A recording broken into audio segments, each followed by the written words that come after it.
원리버 예, 강하나 연구원님 와주셔서 고맙습니다. 네, 안녕하세요.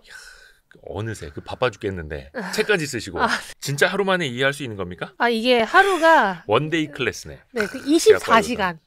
그러니까 24시간이 걸린다. 하루가 아니라 네네네. 그러니까 24시간이니까 이제 뭐 한 달 정도겠죠. 한 달 반 정도. 그러니까 마음 먹고 보면 뭐 일주일 안에도 네네, 맞습니다. 읽으면서 이해할 수 있고. 그림이 되게 많거든요. 그렇더라고요. 저도 깜짝 놀랐어요. 뭐 그림이 많아. 왜냐면 이게 바이오가 너무 어렵잖아요. 신경을 쓰셔가지고. 그래서 그림으로 약간 이해시키는. 오늘 책 내용도 좀 이야기를 할 텐데 일단은 가장 최근에 저희 와이즈 클럽, 와이스트리 와이즈 클럽하고 같이 했던 특강. 네. 너무 좋았습니다. 감사합니다. 감사합니다. 그래서 뒤에 호응도 좋았었고. 근데 이게 거의 저희가 이제 한 달 정도 같이 이제 온라인도 진행을 하다 보니까 이제 좀 마무리를 해야 될 시점이었어요. 왜냐면 좀 시의성 있는 내용들이 있었잖아요. 맞아요. 그래서 저희 요 영상이 풀 버전이 10월 20일 일요일에 올라갈 예정인데 딱 그때까지만. 더 이상은 없습니다. 뭐 내년은 가봐야 하는 거고. 맞아요. 그래서 관심 있으신 분들은 아직 글을 못 드신 분들은 고정 댓글에 있는 URL 참고하시면 되겠습니다. 아니 근데 또 강하나 연구원님이 Q&A까지 또 준비를 해주셔가지고 애프터 서비스까지 해주신다고 해서 그거는 저희 이제 녹화하는 요날 저녁에 이제 수강하신 분들 대상으로만 또 다시 하는. 근데 그 지난번 특강 때도 말씀해 주셨는데 제약바이오 투자가 그래도 2024년 버전은 옛날이랑 조금은 달라졌잖아요. 많이 다르죠. 실체가 있죠. 실체가 많이 생겼고 뭐 이제는 글로벌 승인까지 받는 상황까지 왔으니까 유한양이 그렇죠. 유한양이뿐만 아니라 사실 SK바이오팜도 다들 막 한 번씩 그렇죠. 잊으시거든요. 거긴 조금 오래되지 않았나요? 승인을 받은 지 이제 4년, 3, 4년이 됐는데 벌써 그 뇌전증 치료제 그거. 네, 근데 이제 코로나 때 승인을 받으니까 사람들이 별로 이렇게 크게 생각을 안 하셨었고 초반에는 이제 매출액이 올라오는 게 당연히 시간이 걸리잖아요. 왜냐면 영업도 해야 되고 직접 판매를 하다 보니까 어느 정도 뭐 그런 래깅이 있을 텐데 그런 것 때문에 이제서야 SK바이오팜도 좀 최근에 관심을 받기 시작하고 있습니다. 4년 전에 승인받은 게 이제 관심을 받고 있다고? 이제는 SK바이오팜이 흑자 전환을 하기 시작했거든요. 그게 이제 실적으로 잡히니까. 그러니까요. 이제 엑스코프리가 마진율이 좋잖아요. 직접 만든 약이니까 얼마나 마진율이 좋겠어요. 이게 뭐 시밀러나 다른 것들 대비해서 훨씬 더 마진율이 좋지 않습니까? 그래서 이제 SK바이오팜의 실적이 급속도로 좋아지니까 흑자 전환을 한 시기부터 좀 주가도 같이 좀 야금야금 오르고 있는 상황이 됩니다. 그러니까 이게 주가라는 게 참 예측은 어렵고 우리가 뭐 이제 주가를 예측하기 위해서 하는 거는 아니고 이제 공부를 하는 그런 차원이기는 한데 그때 코로나 상황 때 뇌전증 치료제 그래서 국내 그 바이오텍이 실질적으로 개발을 해서 성공을 했다 막 입지전적인 막 이런 기록이다라고 대서특필이 됐었는데 또 그때 주가는 막 오버슈팅도 됐었다가 어떻게 보면 직후에 또 빠졌죠 많이. 거품도 훅 빠지다가 많은 사람들은 아픔도 주다가 이제는 그게 실적으로 실체적으로 돌아오는 시기. 맞습니다. 그럼 조금 더 이제 탄탄하게 쌓일 수 있다? 이제는 좀 탄탄하게 실체 있는 상태로 오르게 되는 거죠. 그러면 그것도 궁금해요. 그러면 이제 바이오텍이 실적이 나기 시작을 했을 때 그럼 막 다른 기업처럼 PER, PBR 이런 걸로 봐야 돼요? 요즘에 PER로 되게 밸류에이션을 많이 하기 시작했어요. SK바이오팜도 SK바이오팜도 PER로 밸류에이션 하는 애널리스트 분들도 많아지고 있고 실제로 PER로 해서 이제 밸류에이션이 이제는 어느 정도 나오는 시기가 도래한 것이지 않을까. 이제 같이 측정이 되는 시기다.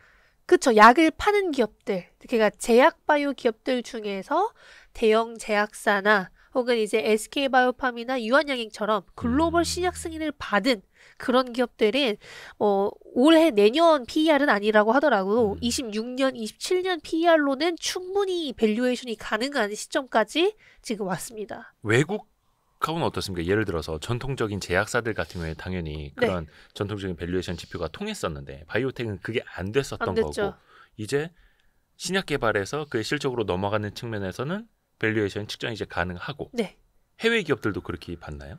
해외 기업들은 그렇게 하면은 또 너무 싸요. 국내 기업들 대비 밸류에이션을 PER 기준으로 봤을 때는 비싸지가 않습니다. 물론 일라일리나 노보노디스크는 막 50배, 60배이긴 합니다만 그 외에 이제 뭐 화이자나 이제 아스트라제네카, 존슨앤존슨 이런 기업들은 그래도 뭐 20배 30배 이러니까 비싸진 않아요. 그거밖에 안 돼요? 네. 거의 그냥 제약사 취급받는 거네. 사실 빅파마들은 워낙 파는 물질도 많고 아시겠지만 이런 빅파마들의 경우에는 실적이 메인이에요. 당연히 승인을 받는 것도 중요하지만 그 실적이 그 기업의 가치를 많이 매기기 때문에 국내랑은 조금 다르긴 합니다. 다만 이제 일랄릴리와 노보노디스크는 성장성이 확실하고 성장률이 너무나 다르기 때문에 뭐 50배, 60배 여도 또 신고가를 가고 또 이제 앞으로도 이 정도의 성장은 가능하겠다라는 그런 인식이 나오니까 많이 오르는 거라고 생각하시면 될 것 같습니다.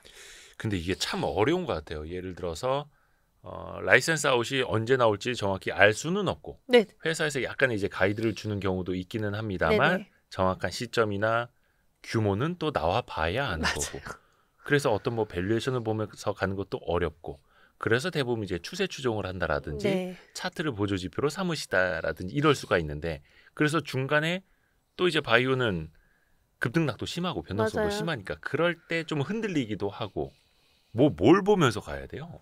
일단 항상 말씀드리는 게 진짜 글로벌 트렌드, 글로벌 빅파마들이 좋아하는 기술이냐 그게 아무래도 제일 크고요. 그렇게 되면은 좀 장기적으로 봐도 괜찮은 그런 기업이 될 수 있고 만약에 그게 아니라고 한다면 정말 작은 바이오텍들이 있잖아요. 1,000억 원대에서 뭐 5,000억 원대 미만인 그런 회사들은 생각보다 차트로 매매를 하시는 분들이 많더라고요. 많아요. 그리고 실제로 지금 바닥에서 업앤다운이 생기는 상황이기 때문에 그 차트로도 매매가 굉장히 잘 맞는 그런 상황까지 왔습니다. 지금 바이오 내에서도 제약바이오가 지금 아무리 좋다고 해도 그 밑에 깔려있는 기업들은 상대적으로 최근에 관심을 많이 못 받았었는데요. 지금 위고비가 국내에 들어오면서 아시겠지만 비만 치료제 관련된 기업들도 갑자기 다 급등을 하고 있어요. 네네네. 근데 그 기업들이 대부분 바닥에 많이 있었던 기업들이기 때문에 이렇게 큰 이슈가 하나 나왔을 때 급등을 하는 모습을 보여주고 있긴 합니다. 다만 이제 이런 걸 내가 직접 따라가기에는 너무 어렵고 이 기업들이 보유하고 있는 기술에 대한 완벽한 이해도 하기 어려울 뿐만 아니라 이 실체를 알기가 어렵기 때문에 그런 관점으로 투자를 하는 것보다는 지금 당장은 그래도 상대적으로 큰 기업들의 임상 데이터를 조금 더 보시는 게 낫지 않을까. 지금 당장 뭐 학회가 많진 않지만 그래도 연말에 학회 모멘텀이 있는 기업들은 저는 여전히 남아있다라고 생각을 하고 만약에 나는 진짜 바닥에 있는 회사들 모아가고 싶다라고 하신다면 사실 베스트는 글로벌리 지금 큰 이슈 있는 것들 그게 뭐 비만 혹은 항암제 중에서도 뭐 면역 항암제 쪽에서 최근에 키트루다의 뭐 대항마라고 하는 뭐 서미테라피틱스가 나왔던 것처럼 그런 것들과 연관된 국내 기업들은 한 번씩 튀긴 합니다. 그래서 그냥 그런 큰 틀에서 볼 때는 그 질환을 하나 잡고 관련된 모든 기업들이 다 오르긴 해요. 그래서 그렇게 접근하시는 분들도 어렵긴 하지만 여전히 저는 있는 거라고 생각을 하긴 합니다. 글로벌 트렌드, 차트, 또 임상 데이터 이렇게. 물론 이제 차트도 어떻게 보면 이제 펀더멘털이 안 보이니까 맞아요. 대용으로 쓰는 걸 수도 있겠고 또 지나봐야 하는 걸 수도 있겠습니다만 어찌됐든 간에 이것도 이제 보조 지표가 된다라는 거고요. 위고비가 이제 우리나라 판매가 되죠. 네, 이제 들어왔고 뭐 되게 문의가 많다고 하더라고요. 관심도 많다 하더라고요. 네, 그리고 어쨌든 비용이 미국보다 싸니까. 미국보다 싼 거예요? 네, 미국보다 보통 싸죠. 한 7, 80만 원? 뭐 이런 얘기 나오던데. 이제 1회에 37만 원으로 측정이 된 걸로 알고 있는데 어쨌든 비급여 가격이잖아요. 근데 그렇게 되면은 이제 한 달에 한 140만 원 정도? 그러니까 미국보다는 싸죠. 미국보다는 싼 거예요. 우리나라가 원래 항상 미국보다 더 싸더라고요. 그러니까 우리나라가 약가를 많이 좀 소위 말해 후려치기, 뭐 약가를 많이 내리는 경향이 많아서 빅파마들이 막 좋아하는 나라는 아니래요. 그렇게. 근데 어찌됐든 우리나라가 더 쌉니다. 어찌됐든 비급여이고 건강보험은 적용이 안 되는 거고. 근데 이제 뭐 돼도 나중에 되죠. 보통 6개월 이상이 걸린다고 합니다. 6개월 이상이 뭐예요? 급여 등재를 하기 위해서. 그 심사를 근데 하고 해야 그거는 되니까. 뭐 당뇨병 좀 심하신 분들이라든지 그런 분들에 아니면 이제 한해서 비만율이 막 정말 극도로 심하신 분들은 그래도 해줘도 되지 않을까 저는 생각을 하고 있긴 한데. 근데 그 위고비라는 것처럼 이제 비만 치료제로부터 이제 파생될 수 있는 네. 그게 또 우리나라에 영향을 미칠 수 있는 게 사실은 좀 제한되잖아요. 맞아요. 이른바 관련주라고 하는 것도. 그래서 맞습니다. 일라이릴리 관련주는 일라이릴리고 네. 노보노디스크 관련주는 노보노디스크. 네, 맞습니다. 엔비디아 관련주는 엔비디아고. 네, 네. 사실 그게 베스트죠. 사실은. 네. 뭐 해외 직접 투자 이제 너무 이제 원활한 시대니까. 네. 그래서 사실 진짜 일라이릴리랑 노보노디스크가 돈이 되게 많잖아요. 돈이 지금 얼마나 많겠어요. 그렇게 잘 팔리는데. 네네네네. 근데 작년부터 그 기업들이 투자하고 인수한 회사들도 정말 많아요. 그런데 아직 우리나라 기업과는 직접적인 대규모 라이선스 계약이나 M&A를 체결한 적은 없습니다.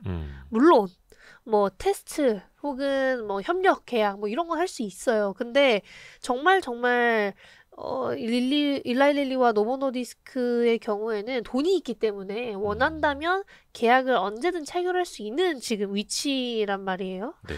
그래서 저는 개인적으로 정말 그들과 직접적인 관련주가 되기에는 대부분의 기업들이 아직은 조금 모자라지 않나 그렇게 생각을 합니다.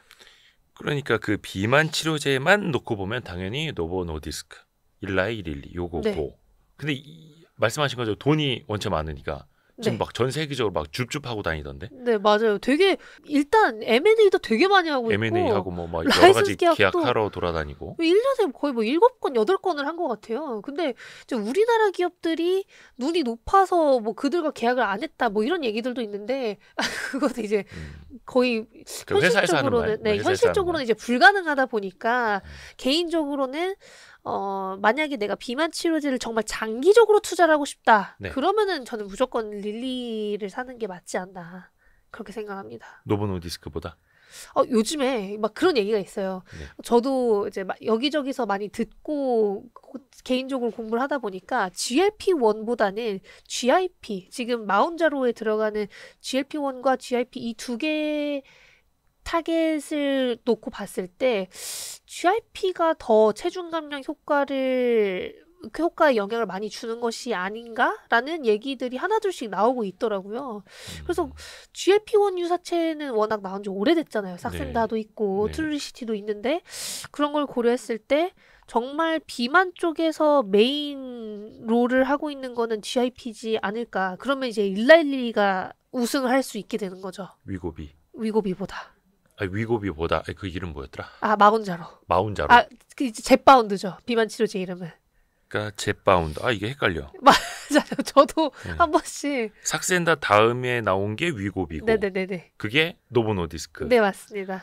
헷갈려. 위고비가 일론 머스크가 맞은. 그러면은 GLP-1이랑 GIP랑은 어떤 차이가 가장 큰 거예요? 네, 뭐 사실 큰 틀에서 보면은 비슷하기는 한데 이제 GLP-1 유사체는 기본적으로 식욕 억제하는 게 메인이라고 하잖아요. 인슐린을 조절해서. 근데 GIP도 막 제가 직접적으로 뭐 잘 알지는 못하지만 체중 감량에 조금 더 직접적인 역할을 준다라는 얘기들이 조금 더 많이 나오고 있는 것 같긴 합니다. 그래서 그것 때문에 이 두 개가 한 번에 그 영향을 줬을 때가 지금 마운자로가 위고비보다 더 체중 감량 효과가 높을 수 있는 이유이지 않을까? 뭐 이런 얘기들을 하시는 분들이 조금씩 나오는 것 같긴 해요. 그리고 또 아까 했던 질문으로 다시 돌아가서 노보노디스크랑 일라이릴리가 이제 속된 말로 줍줍 여러 가지 계약, M&A 하러 돌아다니고 있는데 어찌됐든 간에 이들 입장에서는 이제 그 넥스트를 준비하는 거잖아요. 그렇죠. 비만 치료제 그 이후의 시장들. 네. 그러면 계속해서 그 비만 치료제에다가 붙일 수 있는 기전들, 약물들을 확보하는 차원이라고 보면 돼요. 아예 동떨어진 것도 있나요? 원래 막 살을 급하게 빼면은 요요가 있을 수도 있고 혹은 이제 근육량도 이제 감소한다라는 얘기가 있는데 근육량을 유지시키면서 살만 빼는 뭐 그런 기전도 요즘 되게 투자를 많이 하고 있다고 합니다. 그래서 R&A 쪽에도 투자를 많이 하는 게 그걸 기반으로 조금 업그레이드 시키고 싶어서라는 얘기도 있고 그게 만약에 아니라고 한다면 이제 아까 말씀드린 것처럼 요요를 조금 방지할 수 있는 그런 요소들을 조금씩 찾고 있는 것 같긴 합니다. 근데 이제 사실상 많이들 기대하셨던 게 얘네가 지금 일주일에 한 번 투여하는 제형이잖아요. 네. 근데 그거를 이제 뭐 한 달에 한 번 혹은 두세 달에 한 번으로 바꾸는 거를 원하지 않을까 했는데 일단 그것보다는 제가 봤을 때는 효능면에서 훨씬 더 뛰어난 게 더 먼저이지 않을까 그렇게 생각을 하고 있긴 합니다. 첫 번째는 효능이고 어찌됐든 간에 그게 본질이니까. 그렇죠. 두 번째가 제형이고 제형이라고 해야 되나? 뭐 투약 시기? 투약 텀이죠. 근데 투약 텀도 지금 조금씩 늘려나가고자 하는 건 확실히 보이고 실제로 이제 일주일에 한 번에서 한 달에 한 번으로 바꾸고자 하는 의지는 두 회사 다 있는 것 같아요. 그래서 자체적으로 진행 중이고 계약을 하는 곳들도 있기 때문에 뭐 여러모로 그냥 업그레이드를 두 회사 모두 조금 추진하고 있지 않을까. 투약 간격도 삭센다가 거의 매일이었고 맞아요. 위고비가 일주일에 한 번, 일단 일주일에 한 번까지는 온 건데 다 왔죠. 이게 네. 또 맞는 사람 입장에서 보면 그것도 좀 너무 자주 하는 걸 수도 있겠고 한 달에 한 번. 그래서 이제 국내 기업하고 뭔가 이제 같이 협업을 하는 거 아니냐 이게 관측들이 좀 있었는데 네네. 최근에 공시가 하나 나왔는데 네네. 이게 조금 해석이 분분하더라고요.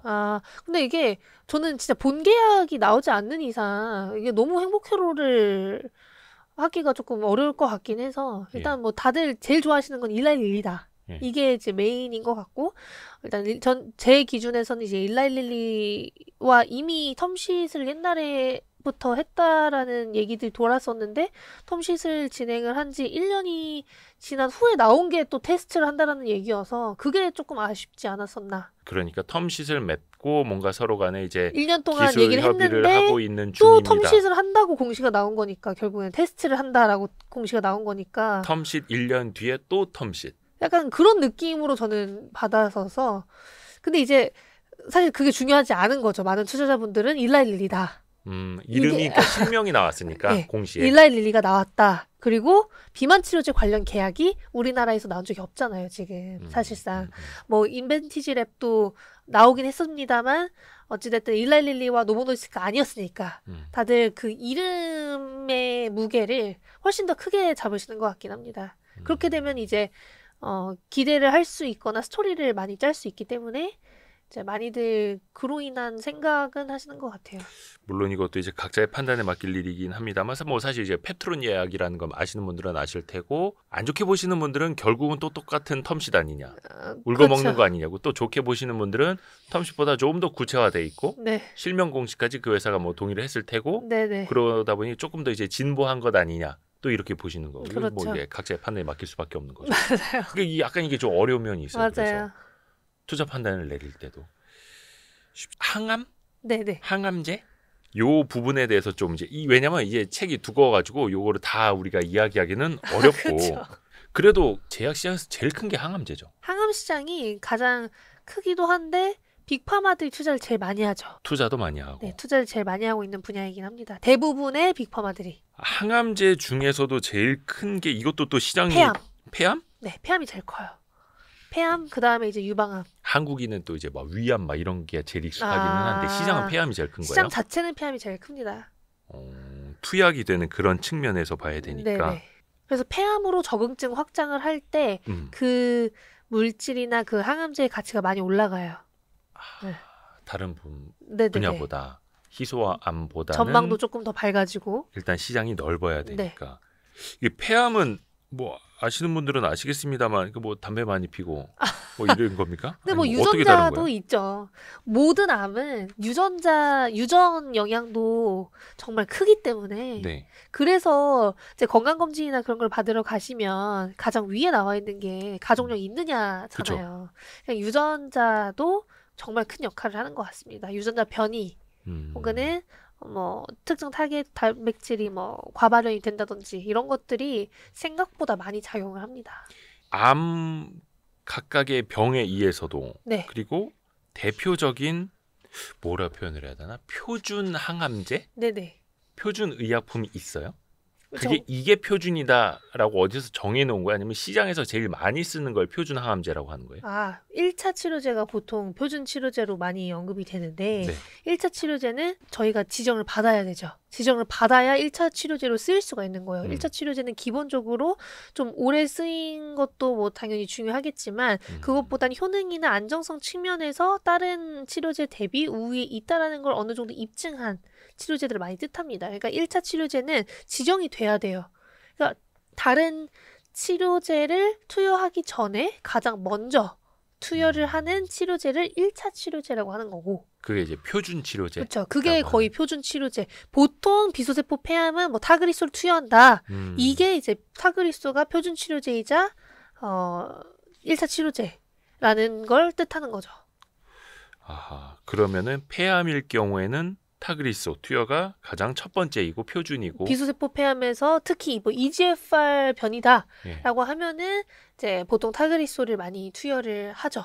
근데 이제 최근에 레이저 티닙이 좀 등재가 되네 마네 이런 얘기들이 많이 됐었어요. 근데 어쨌든 1차 치료제로 승인을 받았기 때문에 충분히 이제 레이저 티닙도 표준 치료제로 등재가 될 수 있는 상황인 거라고 생각하시면 될 것 같습니다. 그러니까 그 레이저 티닙은 그 유한양행에서 개발한 거. 네. 미국 이름으로 이제 라즈쿨루즈로 이제 판매가 왜 이렇게 약 이름이 어려운 거예요? 그러니까 레이저 티닙이 렉라자죠. 네네네. 한국 이름은 렉라자. 미국 이름은 라즈쿨루즈. 아 머리 아파. 유한양밖에 모르겠다. 근데 이거는 무슨 차이예요? 그러면 레이저 티닙, 렉라자. 또 아까 뭐라고? 라즈쿨루즈. 성분명이랑 그냥 그 제품명인 거죠. 이제 한국에서는 제가 이제 강하나, 미국에서는 뭐 하나케인 뭐 약간 이런 느낌으로 생각하시면 됩니다. 그러니까 아니 근데 이게 어디는 렉라자라고 쓰고 어디는 레이저 티닙이라고 쓰고 그러다 보니까 또 헷갈리는 건데 성분명이 레이저 티닙. 네, 그냥 성분명은 어쨌든 그 약의 뭐 본질인 거죠. 그리고 이름만 그냥 바뀌는 거예요. 나라마다. 그러니까 헷갈립니다. 그래서 국내에서는 렉라자, 네. 미국에서는 뭐라고요? 라즈쿨루즈. 네. 중요한 거는 네. 라즈쿨루즈냐 뭐 렉라자 이게 아니라 그러면 타그리소의 벽을 넘을 수 있는 거냐 이걸 봐야 되는 거잖아요. 그게 지금 제일 중요하죠. 어쨌든 타그리소도 8조 원 정도 팔리는 블록버스터 그 무약품이고 아스트라제네카가 정말 열심히 판 의약품이지 않습니까? 아스트라제네카. 네. 네. 이제 비소세포 폐암이 워낙 시장도 크고 좋은데 거기서 지금 레이저 티닙과 아미반타맙의 병용 투여 이 물질이 얼마나 잘 팔릴지가 지금 관건인 거죠. 이거는 어떻게 평가를 받는 거예요? 결국은 그냥 의사 선생님들이 제일 많이 쓰면 되는 거예요? 아니면 어떤 우월성? 이런 걸 입증해야 되는 거예요? 어떻게 되는 거예요? 일단 제일 중요한 거는 전체 생존 기간이 항암제에 있어서 되게 중요한 지표로 자리 잡고 있는데 네. 아직 전체 생존 기간이 풀로 나오질 않았어요. 레이저 티닙과 아미반타맙의 병용 투여 데이터의 전체 생존 기간을 우리가 좀 제대로 알아야 100% 좀 알아야 이게 타그리소와 직접적인 비교를 했을 때 어느 정도 수준으로 나오는지를 알 수가 있는데 그게 나오게 됐을 때 항암제를 투여한 환자에서 전체 생존 기간이 정말 많이 늘어난다라고 한다면 환자들도 그 약을 더 원할 거예요. 그리고 사실상 보험 등재가 돼야 되잖아요. 네. 항암제 같은 경우에는 너무 비싸니까 몇 천만 원씩 하는데 그거를 뭐 내 맘대로 투여할 수는 없잖아요. 그래서 보험 등재가 빨리 돼야 되고 두 번째는 이제 뭐 환자가 요구를 하는 순간들도 있습니다. 그래서 효능 자체가 우위에 있어야 되는 거. 그리고 세 번째는 이게 뭐 좋고 뭐 잘 팔리고 하면은 좋겠지만 어찌됐든 제일 중요한 거는 지금 매출액이 빨리 올라와 줘야 되는 것도 맞잖아요. 네. 근데 그러려면 이제 보험 등재 뭐 리베이트 이런 게 다 작용을 하기 때문에 어느 정도 이제 영업력도 필요한 상황이긴 합니다. 근데 존스앤존슨이 최근 항암제 비중이나 항암제 매출액을 기준으로 봤을 때 항암제 쪽 매출이 나쁘지 않아요. 그리고 항암제 쪽 매출이 그래도 나름 계속 성장하는 빅파마들 중 하나라서 저는 충분히 항암제 쪽에서 잘할 수 있을 거라고 생각을 하고 있습니다. 그러니까 이게 표준 치료제를 대체할 수 있다면 완전 대박이고 아니면 이제 둘이 같이 쓰여도 충분하죠. 기존 시장을 조금 더 이제 뺏어 먹거나. 그렇죠.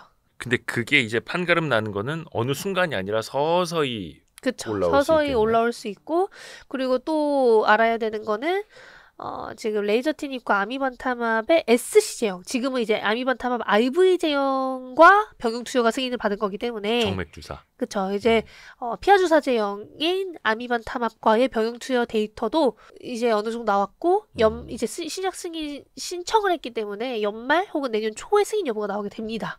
그러니까 그것 또한 큰 영향을 줄 수 있을 거라고 기대를 할 수 있는 거죠. 저 몰라서 그러는데 이제 항암 치료를 받으시는 분들이 정맥 주사를 맞는 거랑 네. 피하 주사로 맞는 거랑 네. 그렇다고 해서 막 시장 규모가 커지거나 이렇게 돼요? 어떻게 뭐가 달라지는 거예요? 뭐가 좋아지는 거예요? 사실 들어가는 돈은 또 비슷하대요. 환자 입장에서는. 예. 그리고 의사 입장에서는 오히려 IV가 더 돈이 된다라는 얘기도 있긴 합니다. 의사 입장에서? 네네. 그래서 이거는 사실상 아직까지는 좀 왈가왈부가 되고 있는 부분이기도 하지만 그래도 SC 제형이 IV 제형보다 편의성에 있어서는 훨씬 더 뛰어나고 또 하나는 그래도 시간적인 측면에서 단축이 많이 되고 거기에 최근 면역 항암제 혹은 다른 항암제의 트렌드를 봤을 때 대부분 이제 IV에서 SC로 넘어가는 게 대세이기는 하니까 네. SC의 편의성이나 혹은 IV에서 보였었던 그런 부작용이 SC에는 나오지 않은 경우가 좀 있는 걸로 알려져 있어서 그런 걸 고려했을 때는 이제 SC 제형에 대한 선호도가 높을 수밖에 없지 않을까. 그렇다면 이제 SC 제형으로 바꾸는 게 충분히 메리트가 있을 거고 SC 제형의 비중이 더더욱 빨리 올라올 수는 있을 거라고 저는 생각을 하고 있습니다. 어쨌든 빅파마들도 기존 항암제들을 IV에서 SC로 바꾸고자 하는 모습을 보여주고 있기 때문에 아미반 탐압도 SC 제형으로 나왔을 때 조금 더 선호도가 높지 않을까 그렇게 생각을 하고 있는 거죠.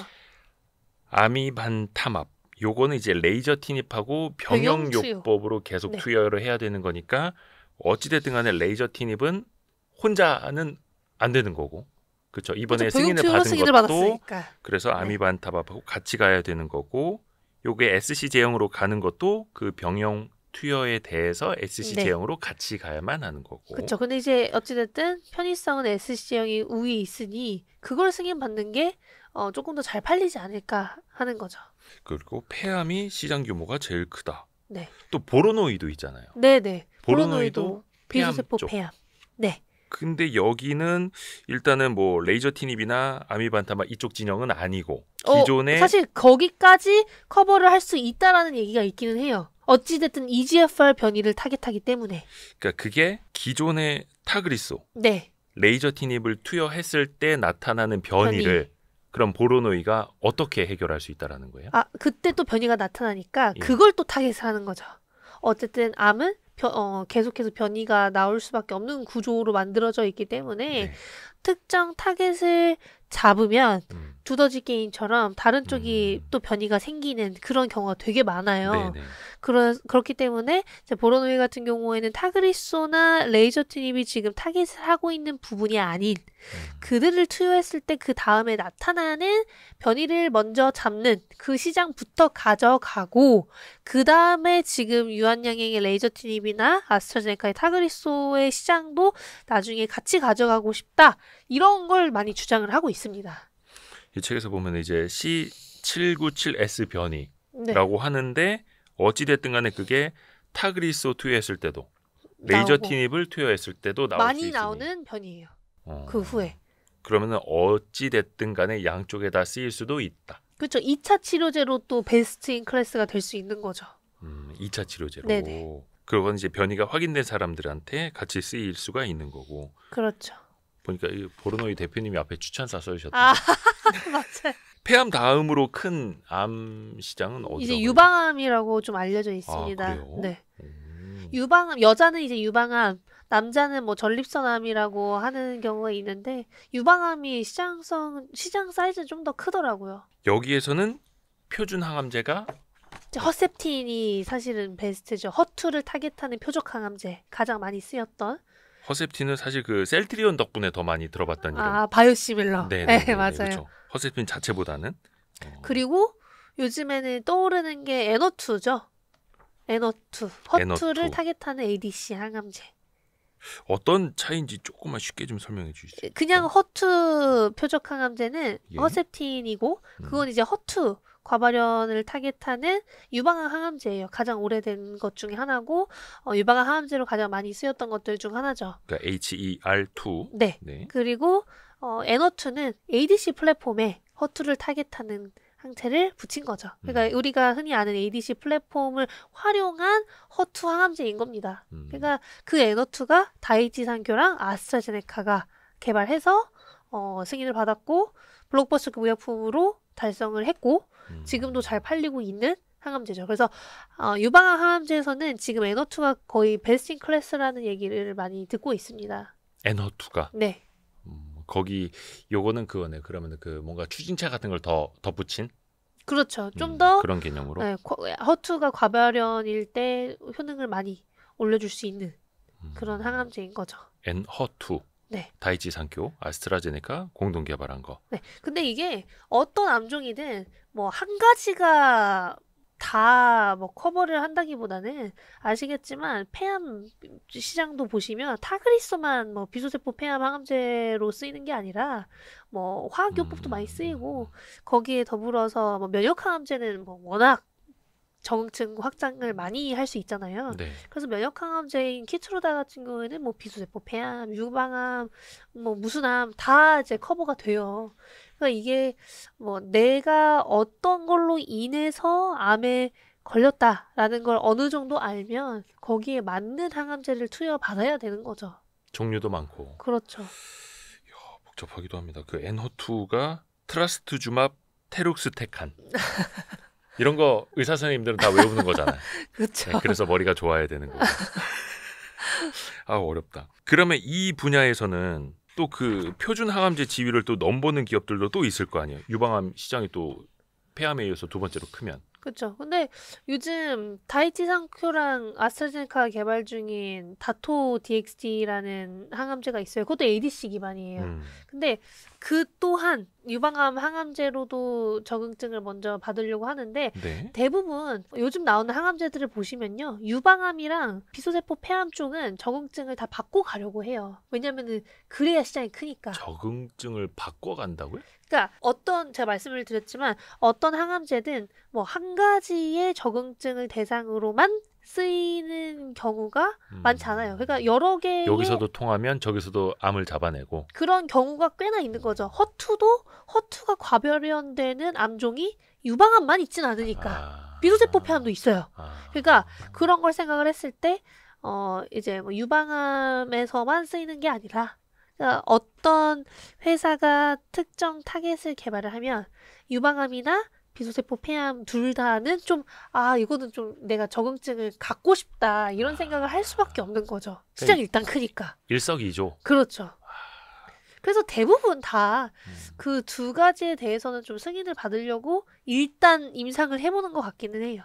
거의 동시에 할 수도 있는 거고 순차적으로 할 수도 있겠지만. 그렇죠. 순차적으로 일단 승인을 받기 위해서는 뭐 흑색종과 같은 적응증을 받았다고 하더라도 나중에 이제 적응증 확장을 할 때 이거 유방암에도 효과가 있더라 하면서 이제 임상을 진행하는 경우도 좀 많습니다. 그 다음으로 큰 시장은 어디예요? 뭐 사실 우리나라에선 대장암도 좀 많다고 하고 예. 전립선암도 꽤 크긴 합니다만 제 암 자체가 시장이 웬만하면 다 크기는 해요. 네. 혈액암 시장도 아시겠지만 혈액암 안에서 뭐 진짜 암종이 되게 많잖아요. 고형암 내에서는 이제 뭐 유방암, 비소세포 폐암, 대장암, 췌장암 뭐 다 있는 건데 이제 혈액암도 그 내에서 또 여러 개가 있다 보니까 뭐 백혈병부터 해서 되게 많잖아요. 그래서 그렇게 생각을 했을 때 막 다 어느 정도는 사이즈가 있고 딱 하나만 이제 대부분 잡고 하진 않아서 그냥 암종 자체는 대부분 사이즈가 꽤나 크고 진짜 희귀암이 아닌 이상 빅파마들이 다 좋아할 수밖에 없는 사이즈라고 생각하시면 될 것 같습니다. 우리가 알만한 암이라면 일단은 웬만하면 다 커져. 빅파마들이 잡을 만한 그런 시장을 갖고 있다. 네.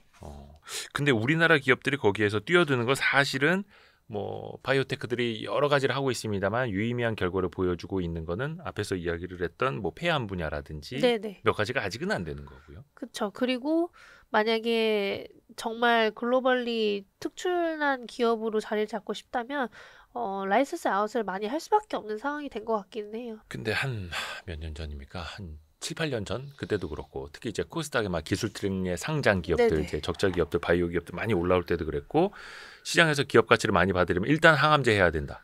아, 맞아요. 이런 스토리가 좀 통했었잖아요. 네네. 근데 그거는 앞에서도 말씀해 주신 것처럼 시장이 제일 넓으니까. 시장도 제일 넓고 우리나라 사람들이 항암제를 되게 좋아하는 것 같아요.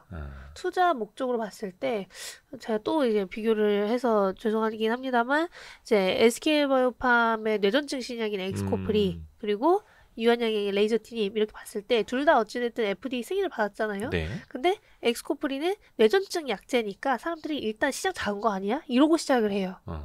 근데 뇌전증도 시장이 작진 않아요. 일단 거기서 나온 블록버스터급 의약품들이 그래도 1.5조씩은 팔렸었기 때문에 우리나라 기업이 만약에 1조 원 정도 팔린다 하면은 그거는 이제 블록버스터 의약품이 되는 거니까 충분한 거잖아요. 근데 일단은 우리나라 투자자분들이 대부분 항암제 시장을 더 선호하고 항암제 시장이 더 크고 항암제에서 블록버스터급 의약품이 많이 나오기 때문에 조금 더 기대감을 많이 가질 수 있는 요소들을 갖고 있긴 합니다. 진짜 좋은 예시가 딱 키투르다? 키투르다가 글로벌 매출 30조 원씩 이제 냈었고 타그리소도 말씀드렸다시피 표적 항암제지만 1년 매출이 막 8조 원 이러다 보니까 사이즈가 완전 달라버린 거예요. 그래서 이제 항암제는 개발하면 대박이다라는 그런 인식이 생기지 않았나 싶습니다. 그래서 뭔가 병용 투여를 하는 기업들도 다 키투르다랑 맞아요. 다 타그리소랑 막 이런 식으로 같이 붙여서 네네. 그래야 시장도 넓고 가능성도 있을 수 있고. 네. 그래도 조금 이제 인식이 좀 바뀌는 게 항암제에 붙어서 갈 수는 있겠습니다만 독자적인 거, 예를 들어서 알테오젠이나 리가캠 같은 경우에는 그냥 순수 항암제가 아니라 플랫폼이죠. 그렇죠. 플랫폼이라고 볼 수 있는 네. 그 ADC 항체 약물 접합체, 로켓 추진체 같은 거. 네. 아 이렇게 외워야 돼. 리가캠 바이오 그리고 알테오젠은 그 제형을 변경하는 피하 주사 네. 이런 식이었던 거고. 근데 이런 기업들이 또 성과를 내다 보니까 아 이런 특출난 딱 특정 분야에서 잘하는 기업 이런 것들을 위주로 또 봐야겠네. 이렇게 또 인식이 바뀔 수도 있겠네요. 그냥 넓은 항암제 시장에서 약간 넘어올 수도 있겠네요. 아, 그렇죠. 이미 많이 넘어왔고 사실은. 그렇죠. 그리고 많은 분들이 생각보다 희귀 질환이나 희귀 함종을 안 좋아하시는 것 같더라고요. 그래서 이게 좀 시장성이 큰 데를 확실히 좋아하는 그런 인식은 뭐 계속해서 남아 있는 것 같긴 합니다. 대박을 노리시는 분들이 많아서. 아니 근데 이게 특히 우리는 이제 그 주식 시장 중심으로 이런 바이오텍 기업들을 쳐다봐서 그렇지 그 메지온 같은 경우에도 어떻게 보면 되게 그 희귀 질환이었잖아요. 근데 그걸 해낸다라고 했을 때 그것도 벌써 몇 년 꽤 오래됐죠. 지금은 또 이제 많이 잊혀져 있긴 한데 또 그런 게 주목을 받는 시기도 있었잖아요. 그렇죠. 일단 희귀 질환 시장이 커요.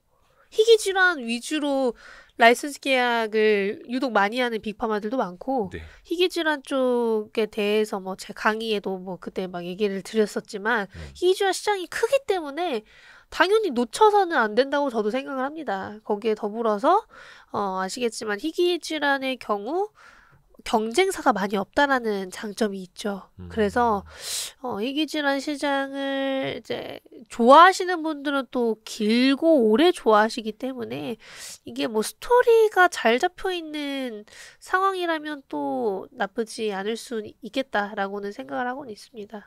오, 메지온 진짜 오랜만에 봤는데 시가총액이 여전히 9천억이네.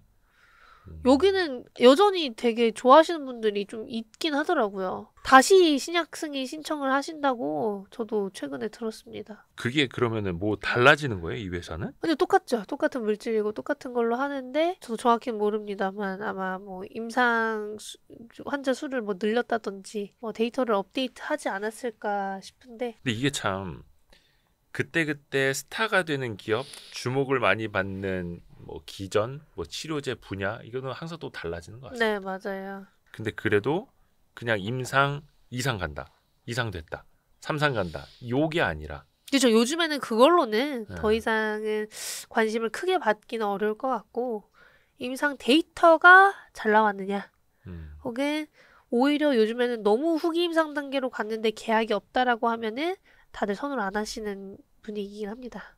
얼추 이제 후기 임상으로 가는데 너무 후기 임상인데 이제는 진짜 안 팔렸나 보다 이런 인식이 생기는 것 같기는 해요.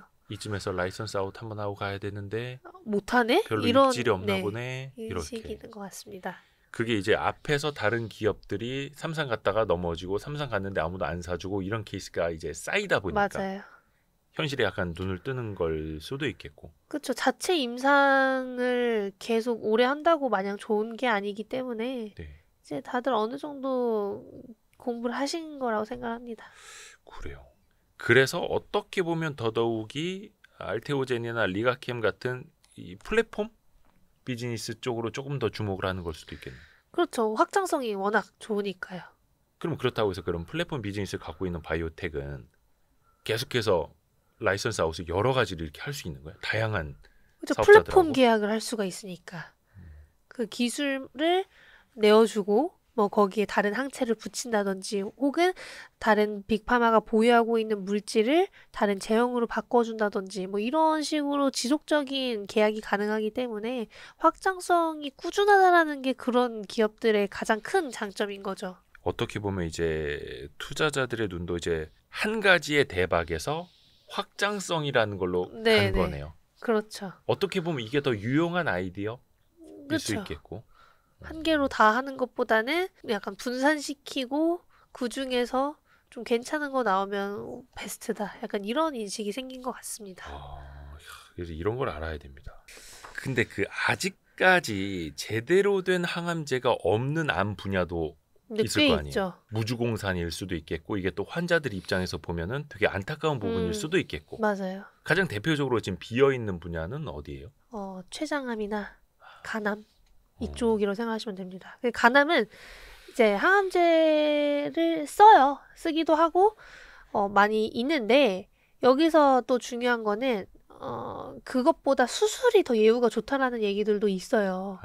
거기에 더불어서 그냥 이제 면역 항암제나 병용투여 요법으로 지금 많이 쓰이고 있긴 합니다만 간암은 생각보다 수술 선호도가 조금 더 높고 초기에 발견을 하면은 뭐 그냥 다른 항암제들을 써서 효과는 본 경우가 있긴 합니다. 근데 간암을 위한 정말 좋은 항암제 이렇게 했을 때는 또 아직까지 없다라는 얘기가 많습니다. 그러니까 예를 들어 말씀드렸던 것처럼 유방암에 있어서는 진짜 허투 타겟이 너무너무 많고 허투가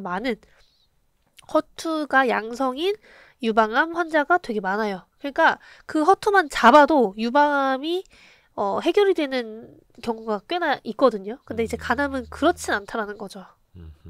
그리고 췌장암 같은 경우에는 아시겠지만 일단 초기에 발견하기가 너무 어려워서 그게 가장 큰 단점이고 췌장암도 이게 효과적인 그 항암제가 없어서 그게 조금 지금 아쉬운 상황이긴 합니다. 그러니까 여기도 책을 보니까 네. 간세포암 치료제는 뭐 바이엘의 넥사바도 있고 있긴 있지만 제넨텍의 아바스틴도 있기는 있지만 이게 완전 간세포암을 위한 그런 치료제가 아닌 거죠. 그리고 기본적으로 만약에 특정 암종에서 어떤 항암제를 썼을 때 객관적 반응률이나 뭐 전체 생존 기간이 되게 높고 좋게 나와야 되잖아요. 네. 근데 그런 치료제들을 간암 환자 혹은 간세포암 환자 혹은 췌장암 환자한테 썼을 때 더 낮게 나오죠. 이제 효능이나 생존 기간이나 그런 게 괜찮게는 나올 수 있지만 뭐 완치가 된다든지 혹은 이 암종에서 정말 좋은 예후가 나온다든지는 상대적으로 적을 수밖에 없는 상황인 거죠. 그러니까 진짜 효과적인 치료제는 아직 없는 그런 상황이라고 생각하시면 될 것 같습니다. 어떻게 보면은 사실상 뭐 치료제가 있기는 있지만 맞아요. 간이나 췌장 쪽에 항암제를 만들면 사실상 퍼스트 인 클래스가 될 수도 있는 정말 좋은 약이 나왔을 때 그럴 수 있고 지금 옵디보랑 병용투여를 해서 간암 쪽에서 좀 지금 어떻게든 승인을 받고 거기서 이제 다들 간암 치료제로 많이 쓰일 거라는 얘기가 나오고 있긴 합니다만 사실 진짜 간암을 지금 면역 항암제나 허투 타겟의 N2 수준의 효능을 내는 그런 항암제는 아직 없는 게 사실이기는 해요. 그래요. 왜 이렇게 어려울까? 간이나 췌장은 그렇죠. 저도 뭐 그건 아직 잘 모르겠는데 이 희귀염 같은 경우에도 희귀염, 희귀암 같은 경우에도 아직 약이 정말 없는 경우도 꽤나 많고요. 거기에 더불어서 옛날에 카티 나오기 전에 혈액암 쪽도 정말 좋은 치료제가 없었잖아요. 그러니까 카티가 나오고 혈액암 쪽이 확실히 지금 많이 사는 분들도 많아지고 완전관해라는 그렇죠. 완치율이 높은 그런 사례들이 나오고 있는 건데 이제 간암이랑 췌장암은 말씀해주신 것처럼 치료제가 있기는 한데 뭐 완치 사례가 많은 그런 치료제가 없다로 생각을 해주시면 될 것 같습니다. 그래서 췌장은 거의 뭐 췌장암은 걸리면은 그렇죠. 거의 이제 뭐 사망할 확률이 높다라고 얘기를 하니까. 그러게. 그러면은 여기에도 많은 기업들이 어떻게 보면 이제 블루오션으로 보고 네네네. 도전은 할 수가 있을 텐데 뭐 당연히 지금까지 이제 쉽지는 않았으니까 네네. 제대로 된 치료제가 나오질 않는 거고 약간 여기에다가 그러면 ADC 같은 이제 플랫폼을 붙여서 네. 간이나 췌장 쪽을 더 타겟팅하는 그런 쪽으로도 더 아이디어가 많이 갈 수도 있는 거예요. ADC든 뭐 방사성약품이든 뭐든 다 이쪽까지 확장을 하고자 하는 의지는 보일 거예요. 근데 말씀드린 것처럼 초반에는 조금 더 시장성이 큰 분야를 먼저 타겟해서 그쪽을 이제 잡고 그 다음에 췌장암이나 간암까지 확장을 하고자 하는 사례들이 더 많지 않을까 싶습니다. 이제 고형암 같은 경우에 공통적으로 보이는 그런 뭐 공통적으로 발현이 되는 부분이 있기 때문에 그런 특성들을 기반으로 잡게 된다면 이제 간암이나 췌장암에서 갑자기 효과가 확 잘 나오는 그런 치료제들이 나올 수 있겠죠. 그러니까 여기 책에도 쓰셨는데 이게 췌장암은 조기에 발견할 확률이 매우 낮고 맞아요. 이미 뭐 어떤 통증이 있어서 발견하고 나면 이미 또 늦었을 수도 있고 그리고 스티브 잡스가 이거 췌장암이었던 거잖아요. 이게 참 이 40대 이제 남성으로서 걱정을 할 수밖에 없는 이런 분야이기는 합니다. 야, 우리가 이제 특히 암 분야에 대해서 좀 많이 여쭤봤었는데 뭐 시장이 넓기도 하고 또 이쪽에 또 많은 기업들이 이제 뛰어들기도 하고 해서 혹시나 또 투자를 하시는 분들이 항암제 시장이라든지 네. 항암제 치료 개발 기업들을 볼 때 조금 더 유념해야 할 포인트 한 가지만 짚어주시고 좀 마무리를 해볼까요? 일단 너무 글로벌 기업들이 관심을 갖고 있지 않은 타겟만을 개발하는 기업은 쉽지 않을 수 있다. 그러니까 이게 타겟도 어떤 치료제를 만들 때 그 타겟이 어느 정도 그래도 항암 효과가 있다라는 게 알려져 있는 타겟을 빅파마들도 좋아하지 완전한 너무 심각한 퍼스트 인 클래스 있잖아요.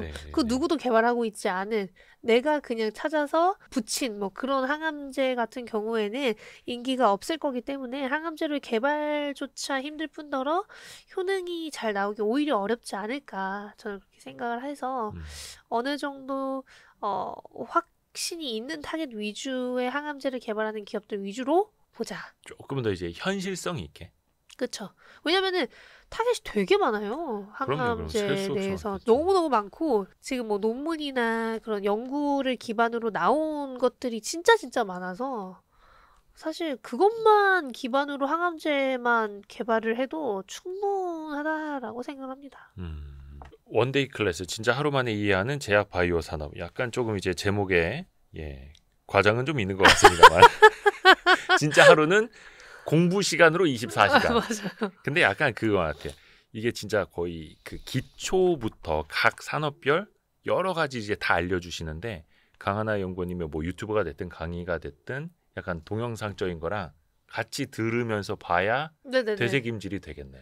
저 강의든 뭐 유튜브도 왜냐면 돌아서 뭐 까먹어요. 제가 봤을 때 한 2번은 읽으셔야 될 것 같긴 해요. 아니면 진짜 천천히 24시간 동안 그러니까 집중을 하던지. 그러니까 이게 특히 예를 들어서 뭐 리가캠 투자하신 분들이나 알테오젠 투자, 야, 너 그런 것도 모르냐 막 이럴 수도 있는데 유한양이 투자한 사람 아니면 레이저 티닙하고 라즈 클루즈하고 이거 어떻게 다 외워 이거를. 그렇죠. 랭라자가 뭔지도 모르시는 분들도 많을 텐데. 그쵸. 사실 레이저 티닙에 레이저 나가는 줄 알고. 근데 진짜 아마 투자하신 분들도 모르시는 분들이 저는 좀 있을 수 있다고 생각을 합니다. 그래서 좀 그래도 자기가 투자한 기업을 조금 알기 위해서 혹은 그게 아니라고 해도 이런 거는 알아서 나쁠 게 없거든요. 약간 이제 넓게 또 다른 분야도 공부를 해야 되고 사실 또 인류의 그 지속을 위해서라도 약간 이쪽은 성장 산업일 수밖에 없는 거고. 그렇죠. 그래서 공부를 좀 넓게 해봐야 됩니다. 그리고 참고로 강하나 연구원하고 저희가 함께했던 특강은 이제 온라인도 마무리가 된다라는 거. 이제 온라인 접수가 다 이제 끝난다라는 거. 10월 20일 일요일을 기점으로 해서 저희가 문을 닫을 수밖에 없습니다. 왜냐면 이제 시사 맞다 그때 그 말씀해 주셨어. 근데 9월 말에 그때 막 그 제약바이오주들이 좀 조정받을 때였잖아요. 맞아요. 그래서 그때 9월 중순부터 조정받고 있었나? 예. 그래서 9월 말 뭐 10월 초 조정받을 때 이때 관심 가져야 된다. 그 말씀해 주셨던 게 딱 좋았던 것 같습니다. 벌써 10월 중순 넘어갔고. 근데 저는 뭐 12월까지는 넉넉하다고 생각을 하고 있어서 바이오 대세장이 지금 온 지 몇 달 안 됐잖아요. 얼마 안 됐죠. 공부해둬서 나쁠 건 없다라고 생각을 하고 있습니다. 그래서 뭐 저희가 뭐 그쪽 투자를 막 조장을 하거나 이런 거는 아니고 뭐 추천주들 이런 거 더더욱 아니고 내 공부를 좀 넓게 해놔야 기회가 왔을 때 놓치지 않는다. 이런 개념으로. 바이오 대세장은 몇 년에 한 번씩은 오잖아요. 그러더라고요. 진짜 안 오진 않아요. 솔직히 작년까지만 하더라도 이거 바이오 살아나겠냐? 그쵸. 거의 뭐 바이오 얘기하면은 막 쓰레기 취급당했어요. 맞아요. 너 진짜 무슨 바이오 막 이상한 거 사지 말라고. 근데 올해 보세요. 그러게. 그러니까 좀. 그래서 공부를 또 해놔야 된다. 해놓으면. 한강 작가님 아니고 하나강 작가님, 강하나 작가님과 함께했습니다. 고맙습니다. 감사합니다. 고생하셨습니다.